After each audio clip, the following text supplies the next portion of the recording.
Me keeps your gun pointing downrange and not at your neighbor, but I'm gonna do it this direction right here.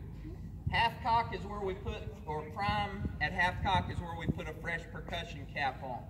So we were talking about that earlier. Here's my old one. I got to get rid of that. But at half cock, you don't have near the amount of space under this hammer that you do at full cock. There's just barely enough room right between the hammer and the cone to get that cap on.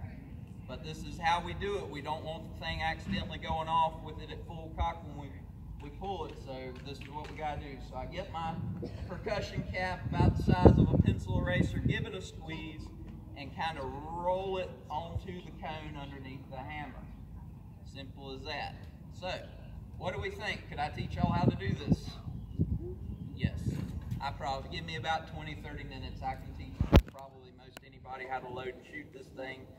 Some of the younger kids, their parents might not be happy with me, but it's not rocket surgery, as they like to say.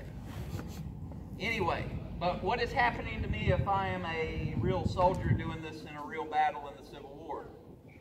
Yeah, now I'm getting shot at. Now it's not so easy again, because I've got bullets coming past my head. Cannonballs are exploding in the air. The field's covered with smoke where you can't see what's going on. People screaming in pain to the left and right of you while body parts are flying in front of your face.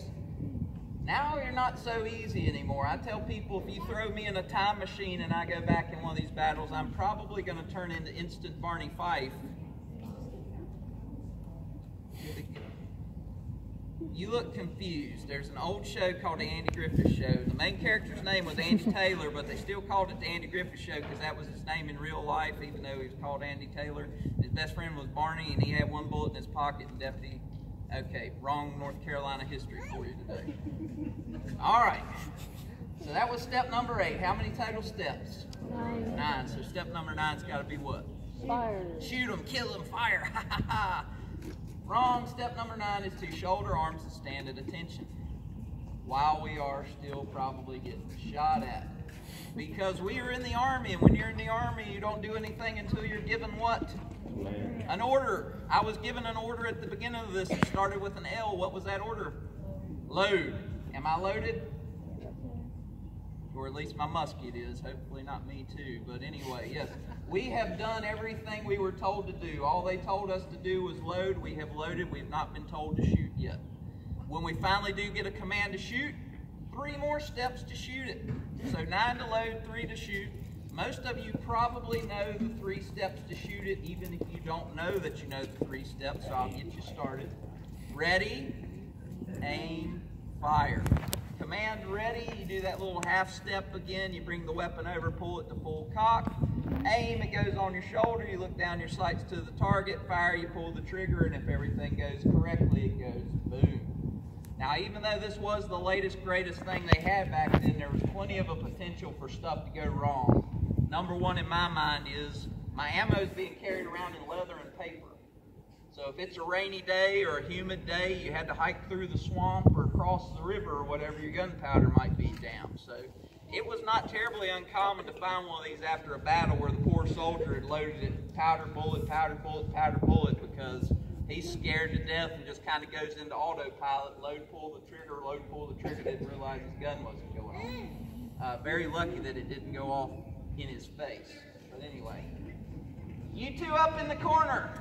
Can I get y'all to move around to the stairs? I'm going to be firing here in about a minute or so.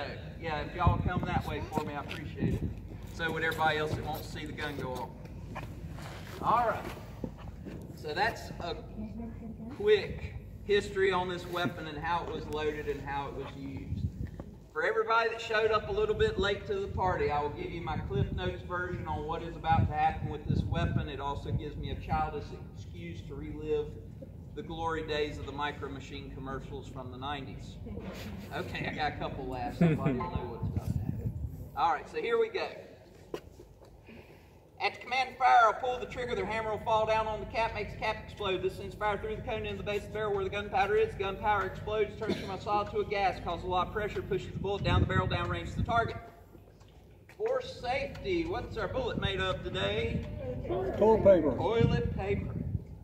So if you leave here with nothing else from your trip to Fort Macon, We do hope you will always have a whole new outlook on the phrase, 3 sheets to the wind. Sorry they require that bad joke. All right. All kidding aside, this will be loud down here in the fort. So if you want to cover your ears, turn off hearing aids, watch your kids, whatever preparation you need to make for a loud bang, go ahead and do that now. Don't say I didn't warn you. All right. I think we look good. Ready! Cover your ears, Will. Aim!